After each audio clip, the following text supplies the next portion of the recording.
আজ তোমাকে একটা কথা বলি, শোনো। এই যে আমি সারাদিন পর যখন অনলাইনে আসি, এসে দেখি তুমি অনলাইনে আছো, কিন্তু আমাকে কোনো মেসেজ বা কল দাওনি। জানো, তখন বুকের মধ্যে একটা ব্যথা অনুভব করি। এটা ভেবে যে এতটা ভালোবাসার পরেও এখন কি আমার কথা তার আর মনে পড়ে না। তখন আমার মনে পড়ে যায় সম্পর্কের প্রথম দিনগুলোর কথা। কতই না কথা বলতে আমার সাথে। 1 ঘন্টা কথা না বললে ইনবক্সে কত শত মেসেজ জমা হয়ে যেত। আর এখন দেখো, সে শুধু আমি আগের মতো রয়ে গেছি।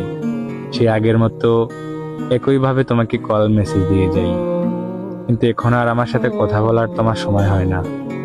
জানো, অনলাইনে আসার পর আগে আমি তোমার আইডির মধ্যে ঢুকি।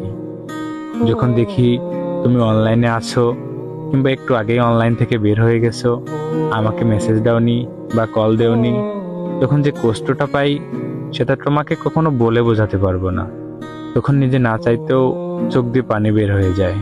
একজন এদিকে তোমার সাথে কথা বলার জন্য তৃষ্ণায় মরে যাচ্ছে, আর ওদিকে তুমি অন্য মানুষের সাথে হাসি খুশি দিন কাটাচ্ছ। এজন্য তোমাকে একটা শেষ কথা বলবো, যদি ভালোবাসতে না পারো বলে দিও। সব কষ্টগুলো একসাথেই পাই। এভাবে তিলে তিলে জীবনটা নষ্ট করে দিও না। এমন কষ্ট দিও না যেটা সহ্যের বাইরে। তুমি ভালো করে জানো আমি তোমাকে ছাড়া থাকতে পারি না, তবুও তুমি আমাকে কষ্ট দিয়ে যাচ্ছ।